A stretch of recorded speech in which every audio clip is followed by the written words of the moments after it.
L'invité de ce Smart Impact, c'est Frédéric Soyer. Bonjour. Bonjour. Bienvenue. Vous êtes le président de Soyer Frais, entreprise familiale fondée en 1832. 1832. Je trouve ça fascinant. Quel était le métier d'origine ? Alors, l'entreprise, à l'origine, son métier, c'était de travailler des plumes. Ouais. On était à l'époque en région parisienne, à Saint-Maur, et notre métier consistait à laver, à teindre et à trier des plumes et à les commercialiser dans différents métiers. Auprès de la mode, de la brosserie, de la literie, des parures, du sport. D'accord. Et en bientôt 2 siècles, parce que 1832, ça a évidemment beaucoup évolué. Aujourd'hui, vous faites quoi ? Alors, en 2 siècles, on a fait plusieurs choses et maintenant, on est devenu l'acteur principal de fabrication de paille en Europe. D'accord. En étant basé à Donzy, dans la Nièvre. C'est un petit village, Donzy ? C'est un petit village, Donzy. Combien d'habitants ? Il y a à peu près 800 personnes. Ouais, 800 habitants. Comment on est un leader de la paille, qui est quand même, on pourrait imaginer effectivement que ce soit bloqué ou pris par d'autres qu'une entreprise familiale qui a bientôt 2 siècles et qui est basée dans la Nièvre ? Oui, parfaitement raison. C'est typiquement le marché chinois par excellence. On peut s'imaginer que ce soit des pays dans lesquels la main-d'œuvre a peu de valeur, dans lesquels ces produits sans valeur ajoutée ou a priori sans valeur ajoutée pourraient parfaitement prendre leur sens. Et donc nous, notre spécificité, c'est de savoir réussir à développer un outil technique, des machines qui ne sont connues que de nous, que par nous, qui nous a permis de développer un savoir-faire spécifique et de fabriquer plusieurs milliards de pailles pendant des dizaines d'années pour tout le marché européen, tant de la boisson, des jus de fruits, du lait, que des bars, hôtels, restaurants. Votre métier, c'était le plastique pendant très longtemps. Notre métier, effectivement, ça a été le plastique. Pendant des dizaines et des dizaines d'années, on a acheté du plastique. Quand est-ce que ça bascule ? Quand est-ce que la réglementation vous oblige à repenser finalement les lignes de production ? Alors, tout change, nous, en 2021, où les pailles en plastique sont interdites à l'échelle européenne. Et donc, on a eu 2 ans, 1 an et demi, pour ou disparaître ou s'adapter. Donc, ça a été un challenge énorme pour nous, de devoir tout repenser, tout réapprendre en partant vraiment d'une page blanche. Oui, parce que, alors déjà, il faut changer de matière première. Exactement. Passer au papier, j'imagine, c'est ça ? Tout à fait. Donc, il faut trouver de nouveaux fournisseurs qui ne savent pas du tout les mêmes que vous fabriquer ce produit. Tout est naissant, tout est nouveau. C'est un petit peu... c'est totalement déstabilisant, clairement. Mais vous disiez que ce qui vous permettait d'être leader, c'était finalement les procédés, quoi, les machines. Les machines que vous utilisiez pour faire des pailles en plastique, ce sont les mêmes que celles que vous utilisez ? Non, pas du tout. Non, hélas, non. Oui, bien sûr, c'est toute la difficulté de l'exercice. C'est qu'on a dû réinvestir massivement pour pouvoir acquérir des machines qui faisaient désormais des tubes, qui font désormais des tubes en papier. Et donc... Quel montant d'investissement ? On a investi pour des pailles 8 millions d'euros.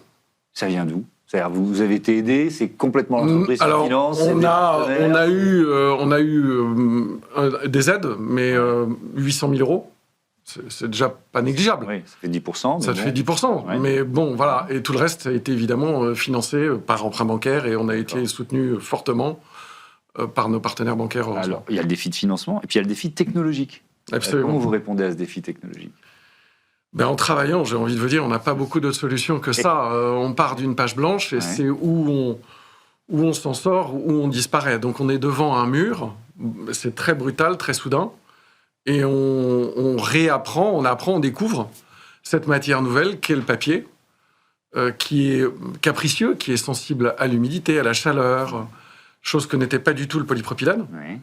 Et donc nos équipes, heureusement on a une forte équipe technique qui a un goût d'autonomie, d'indépendance, d'innovation, etc., qui sait se réinventer, qui cherche des procédés, des techniques en association avec nos fournisseurs, tant machines que matières, pour pouvoir développer des solutions qui nous permettent de pouvoir répondre à ce challenge. Aujourd'hui, vous ne faites que du papier ou alors il y a encore des produits que vous faites en plastique ? On fait encore un tout petit peu de plastique. On a une niche dans notre... mais enfin, pour vous y une ordre d'idée, le choc est de l'ordre de... Il y a à peu près 5 ans, on a acheté 2200 tonnes de polypropylène. L'année dernière, on en a acheté, je pense, 150, 180 tonnes. Donc voilà. C'est comme si on vous disait, dans 1 an et demi, vous allez devoir faire tous vos interviews en chinois et toute votre équipe technique devra travailler avec des appareils sur lesquels... Ils n'avaient jamais travaillé. Voilà, en tous les cas, avec une langue qui n'est pas la leur. Et ça, c'est profondément déstabilisant, vraiment. C'est un vrai choc. Et vous avez pu garder la position qui était la vôtre sur le marché? Alors, on a, hélas, pas pu conserver la position qu'on avait, puisqu'on a ouvert les portes et l'Europe n'était pas prête. En fait, le choc a été trop brutal. Et donc, forcément, on a ouvert les portes à une grande concurrence asiatique qui a eu pour conséquence de délivrer de façon... Parce qu'il fallait livrer vite, donc il n'y avait pas d'autre choix. Nos clients étaient, pour beaucoup, contraints par les délais. On était tous balbutiants au même stade en Europe.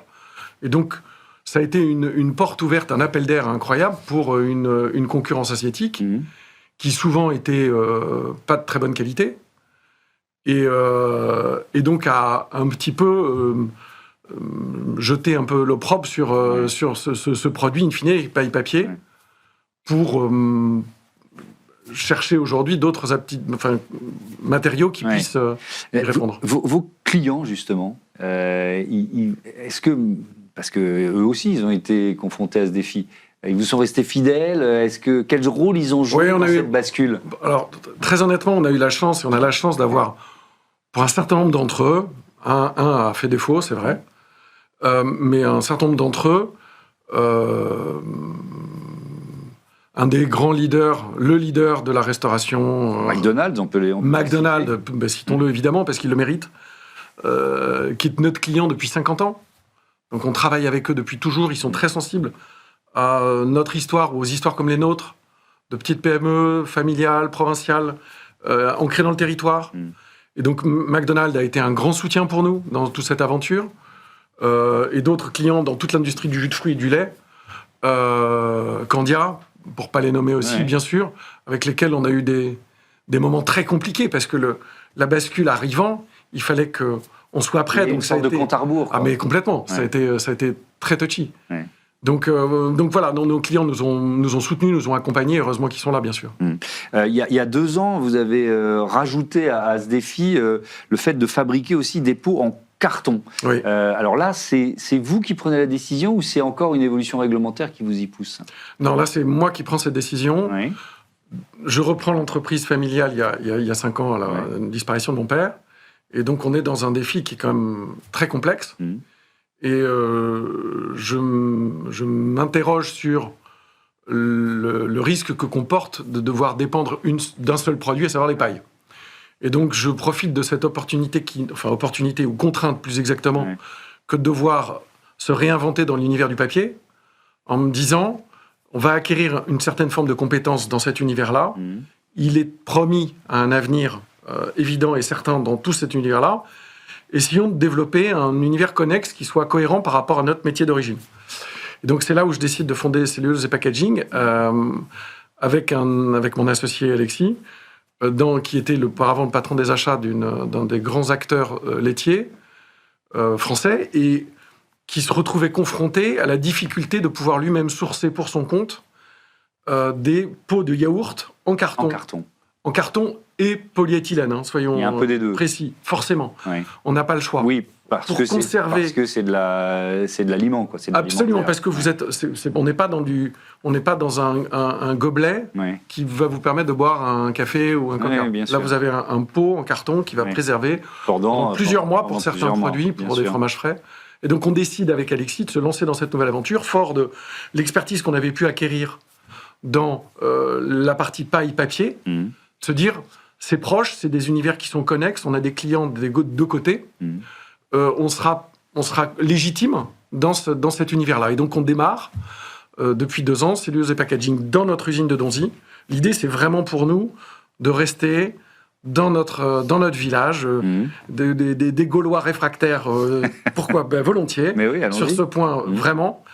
C'est un vrai challenge, c'est vraiment difficile, mais de pouvoir démarrer notre activité là-bas. Avec justement, puisque vous abordez cette question, l'enjeu que ça représente en termes d'emploi, en termes même d'attractivité territoriale pour une région comme Donzy, c'est essentiel. Nièvre, etc. C'est décisif, c'est très important à ce titre-là, dans cette dimension effectivement humaine.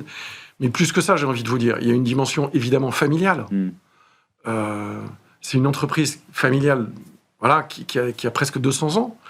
Mais j'ai des gens, on a des collaborateurs, des collaboratrices dans l'usine qui nous sont fidèles depuis très longtemps. Oui. Et peut-être dont les parents étaient déjà, bien sûr, dans évidemment. l'entreprise, quoi. Ouais. Voilà, vous voyez, demain, on fait un petit pot de rentrée, on sera tous réunis. Demain, jour pour jour, on fêtera les 43 années de maison d'une de nos collaboratrices. Oui. 43 ans, enfin, je veux dire. Et j'ai plusieurs cas de ce type, de collaborateurs ou de collaboratrices qui nous ont quittés après autant d'années. Donc il y a une dimension humaine énorme. C'est impossible de se dire on baisse les bras, on renonce, tant pis, les règles ont changé, on laisse. Enfin, pour moi, c'était vraiment un crève-cœur. Et alors, on va terminer là-dessus. Vous réussissez à rester compétitif, à rester rentable dans un contexte qui a manifestement changé, on l'a compris. Hein. Alors, on progresse tout le temps, évidemment, mais quand vous repartez de zéro, effectivement, les premières années sont extrêmement difficiles. Mais oui, de plus en plus, on arrive à retrouver une forme de rentabilité parce que on a ce goût de l'innovation, de la technicité qui nous permet de faire des optimisations, des automatisations sans lesquelles on pourra pas lutter. Et puis, il faut innover. Et donc, on continue d'innover et de préparer de nouveaux produits, de nouvelles solutions qui demain s'imposeront comme étant des vraies alternatives. Merci beaucoup Frédéric Soyer, on a hâte de fêter les 2 siècles de Soyer frères. Je vous dis à bientôt sur Be Smart for Change. On passe à notre débat, on va parler du secteur du textile, comment le sortir de ses difficultés, notamment grâce à l'innovation managériale.